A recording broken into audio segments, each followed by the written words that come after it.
Mr. MOLTERER, I heard some words you said on the stage. Could you please repeat them? Moldova is a country that is, it's not so easy for the country, but on the other hand, you have a privilege. You know where to go.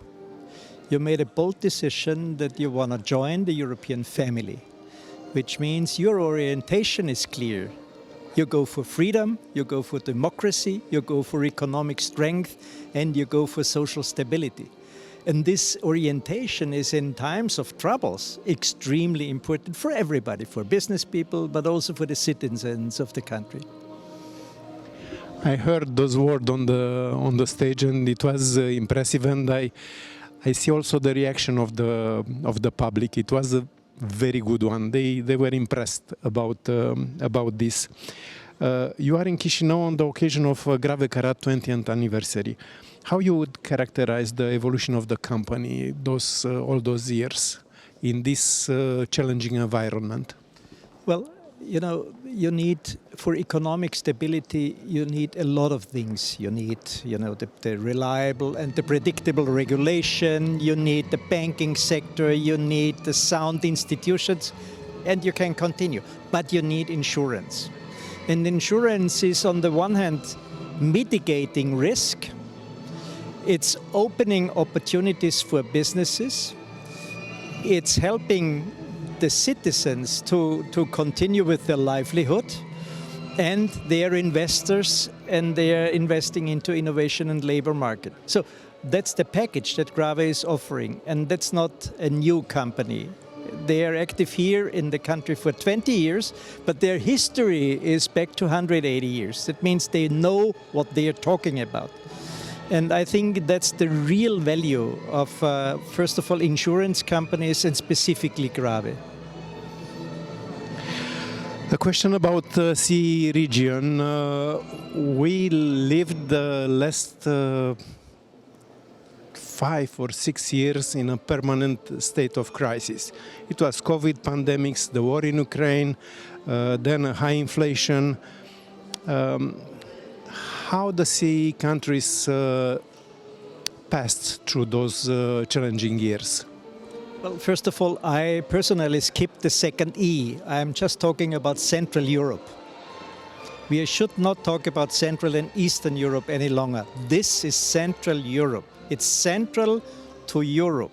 And Europe is central for these countries. We all had the same or similar problems. I wouldn't say the same ones, because the one hit a country harder than the other.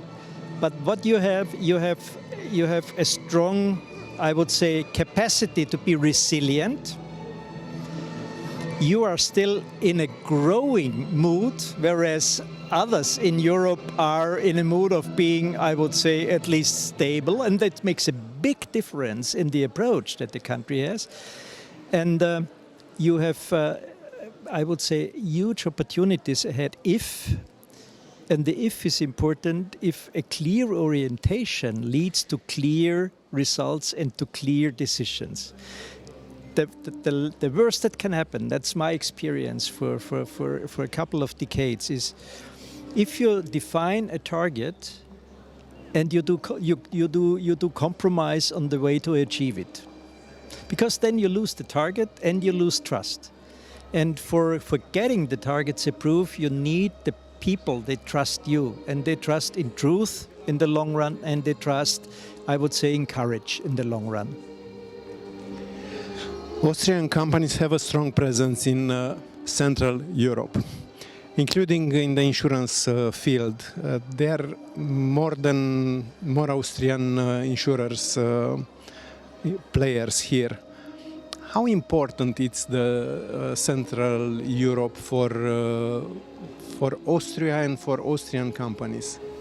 Well, I think, first of all, Austria has amongst many one real advantage. Austria has an understanding of the region of Central Europe that's based on history. But history doesn't matter. What matters is future. And means Austria has realized that it is in the, I would say, in the interest of both partners, both the Austrian companies, but also the countries where Austrian companies are in and are active in. It's to the benefit of both. And the third component is, I would say, that Austria could play even a stronger role in bringing these countries on the radar screen of the Westerners in Europe. Because sometimes I'm a bit surprised how little the knowledge in Western Europe is about this very region. I tell you just an example. In GLOBSEC we are currently developing Danube Tech Valley Initiative, which is aligning all innovation centers alongside the river. By the way, Moldova is part of the Danube strategy. And a friend of mine, he's investment banker in Sweden. And I said, why aren't you investing in the region? And he said, I have no clue about the region. That means to bring the region on the screen, on the radar screen, this is a responsibility of countries like Austria, also based on the, let's say, deep historic knowledge we have. A question passed through my mind now. You have a lot of important position. This is a most personal question. Which of your jobs was most challenging and why? Vice President of European Bank of Investment or Minister of Finance in Austria? No, the answer is quite easy. The most challenging job is to handle 3 grandkids. That's the most challenging because, you know, they are really demanding. No, but to be honest, it was fantastic experience to be Minister for Agriculture when we joined the European Union because it was at the very beginning. It was a fascinating job to be Minister for Finance during the financial crisis, the Lehman crisis. That was fascinating. And in EIB, it was great to contribute to the development, also on this very country, because I was responsible for business in Moldova when I was EIB Vice President. That means I know the country a bit. That means whatever position you have, make the best out of it. And currently, it's grandpa. Let's see if I have another question. Yes, it's about the future of Moldova. The insurance market of Moldova it's rather small, but it's a resourceful country. And we know this. What are your expectations for the future of local economy and of the insurance industry? Because I see less and less companies on the market. Probably finally they will remain GRAWE, Carat and Donaris VIG. Well, I think there is two important issues. The one is in the long-term perspective.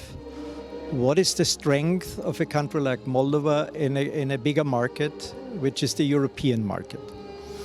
And I think one should be proud that a country like Moldova has a strong basis in the SMEs, means small and mid-sized companies.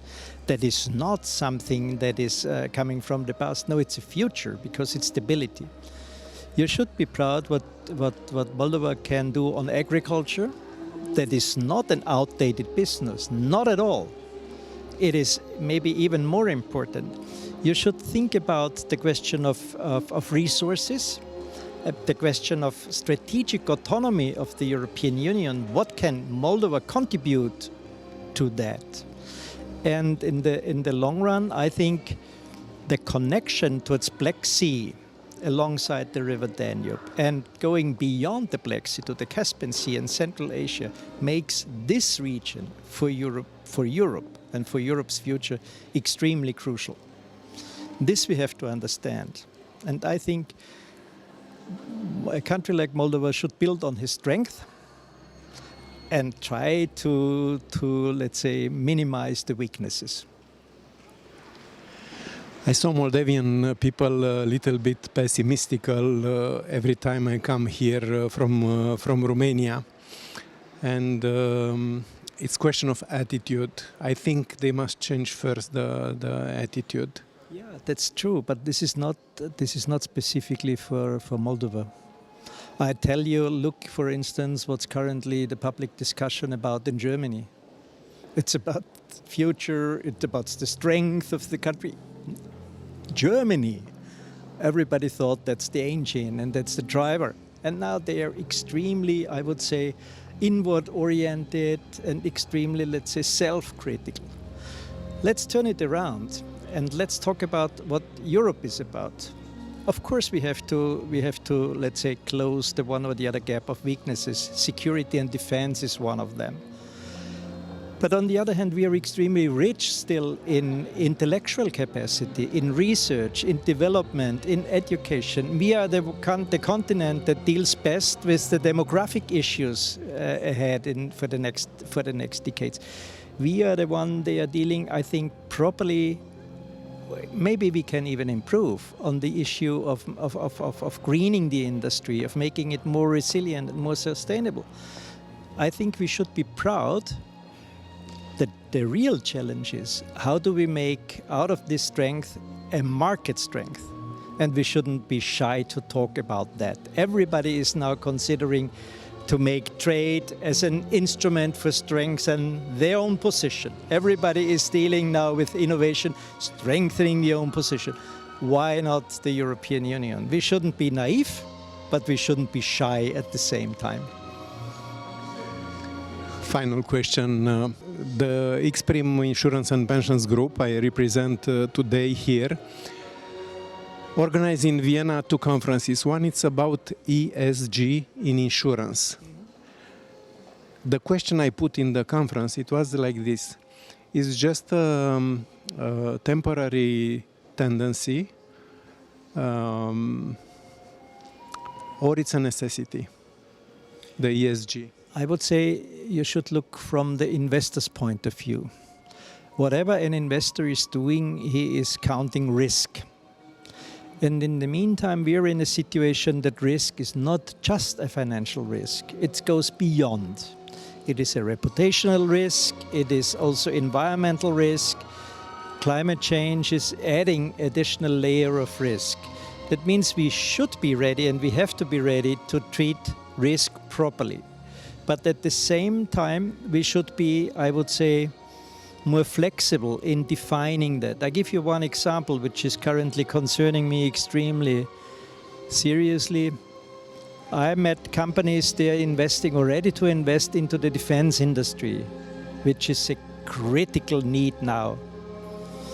Investment into defense is not ESG compatible, which is crazy, because if you set your priorities right, you should be also flexible in defining the ESG and don't make it as cut in stone forever. But the orientation, to have an orientation both for investors but also for companies, it's okay. I must put something on Facebook. A question like this. Could be military industry, a green industry?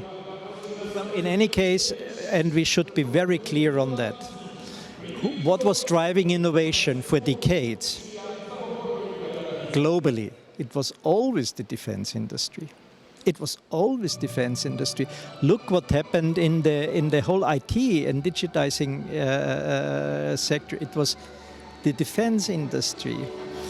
And we should not make this as the only single driver, but we should take this on board as a strategic need. And to be quite blunt, if it is a strategic need, don't be shy to make a benefit out of it. Why not?